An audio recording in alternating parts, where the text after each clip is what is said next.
the Iraq War from 2003 to 2011. So our video is going to explain about the Iraq War and things that happened in it. New York. Here is Dan Rather. It was just over 90 minutes beyond President Bush's deadline for Saddam Hussein to leave Iraq that U.S. warships and planes, there were F-117 stealth bombers involved, launched the opening salvo of Operation Iraqi Freedom. The attack came in waves, cruise missiles, followed by the F-117 stealth bombers with so-called bunker-busting bombs. Their target, a bunker believed to be sheltering what are called top leaders of the Iraqi regime. Now, this is what it looked and sounded like in Baghdad. It was this short, and this is what happened.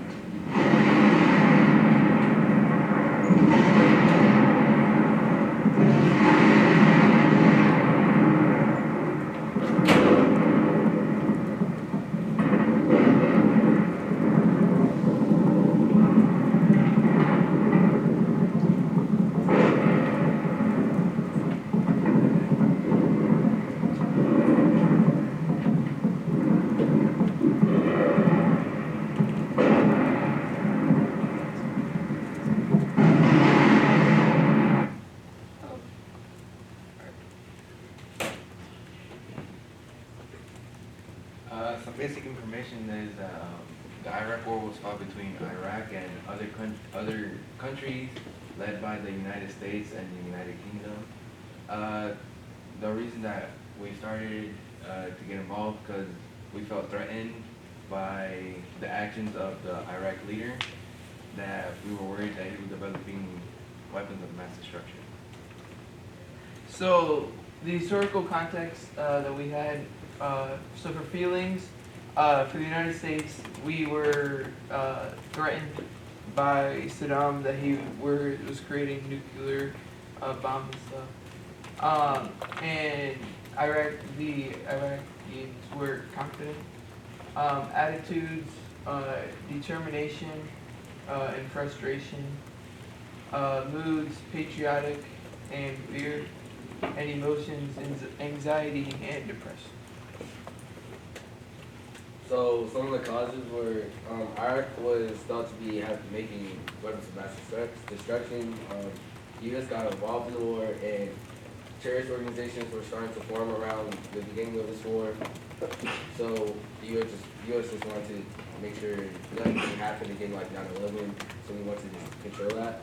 And the quote is, "We are ready to sacrifice our souls, our children, and our families so as not to give up Iraq.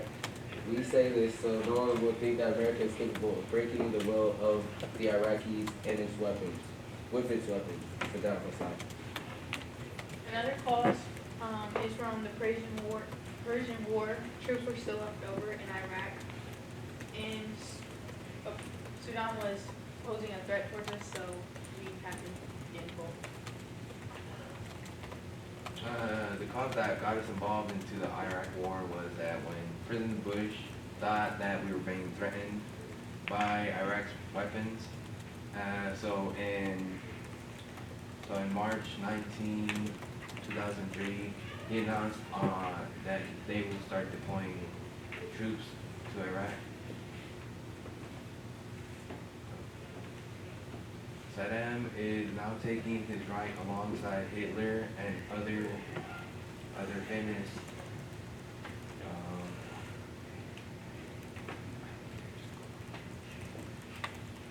So the impact on the past, a lot of money was lost for Iraq. Many people in Iraq left because the war was going on. Obviously, they didn't want to, have the chance that their families or other people could they were threatened. And then the destruction of Iraq's cultural heritage. Some of the effects were that President Bush decided to deploy troops to control Iraq. There was 4,488 U.S. service personnel killed, and a suicide bomber attacked the United Nations compound in Baghdad. Unfortunate dates and events. So September 11, 2001, 9/11, two our Twin Towers fell down. August 19, 2003, suicide bombers killed 17 people. December 13th, 2003, Saddam is arrested by American soldiers. February 22nd, 2006, a bomber shatters the Golden Dome at the Assyrian Shrine. August 31st, 2010, President Obama declares the end of the 7-year combat mission in Iraq. December 15th, 2011, the United States declared a formal end to the operation in Iraq. This our timeline.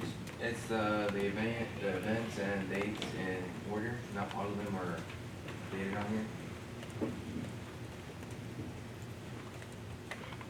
So the impacts on the president, they restrict their airport security now, in fear, or just to make sure that there isn't, guns and bombs and stuff like that that other people from other countries may be carrying into the United States. In the United States, there is a fear of Muslims, and in Iraq, because of war, it is major poverty. There are some American statistics. There are, like I said, 4,488 U.S. service personnel killed directly, 32,223 troops injured, not including PTSD, and there are 150 reporters killed. Another quote is Saddam Hussein is now taking his rightful place alongside Hitler, Stalin, Lenin, Sisky, in the pantheon of failed, brutal dictators, and the Iraqi people are well on their way to freedom. Wrong street. U.S. financial statistics, 1.7 trillion spent by the U.S. Treasury Department, 3,500,000 to deploy 1 American military member, 490 billion in war benefits owed to war veterans, and 7 billion owed to Iraq by the United States. Iraq military civilian statistics, 665,000 insurgents killed since the invasion.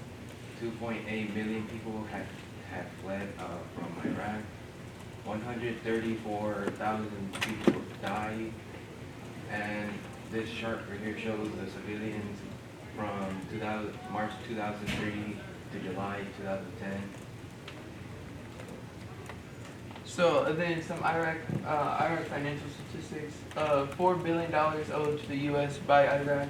$60 billion paid for reconstruction, and then $12 billion costs per month of the war by 2008.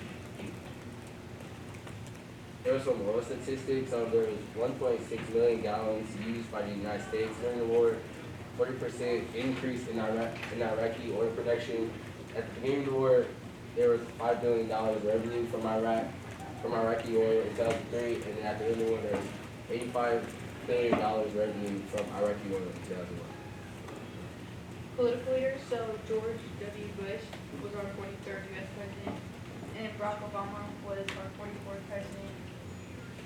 Ayad Alawi was the prime minister from 2004 to 2005 in Iraq, and Saddam was president of Iraq from 1979 to 2003. You don't have to go in detail on the people. You can kind of just move on to the effects and impacts. You know what I'm saying?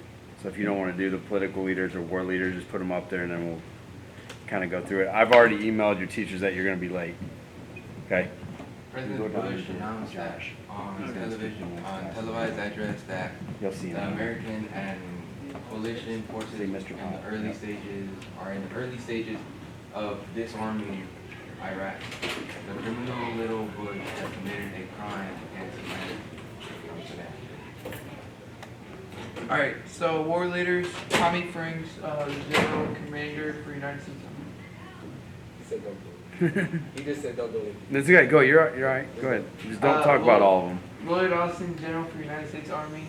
David Petraeus, General for United States Army. And then Abid Mohammed, the military officer. Tommy Franks was Commander-in-Chief of Central Commander. He helped get the U.S. forces in the overthrow of the Taliban regime in Afghanistan in 2001, and part of the Saddam Hussein in Iraq war in 2003. Roles of Americans was to show nationalism have pride and patriotism. They had to keep Iraq under control and supporting our troops during the war. Some predictions that that impact in the future are that there's going to be poverty in the future and there's going to be a lot of rebuilding in the future. The surrounding country's population will grow because of the people that were fleeing the country at the time, and that the country between the United States and Iraq will grow as well. Alright, so the local story is from my cousin. Yeah, so basically in this video, it's really short. It's just talking about basically what he did in Iraq. And he's coming back on Veterans Day, so some of you will actually get to know Joe. Yeah. He has a way better personality than this. He's really Yeah, he's really making me mad. I am Corporal Joe Fisher, United States Army. I was in the Army for 3 years with the 1st Cav Division at Fort Hood, Texas.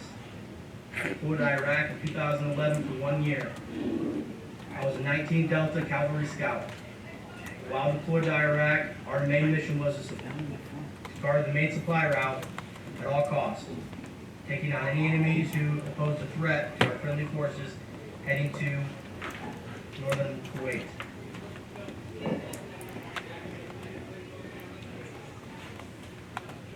That's it. All right, good job, guys.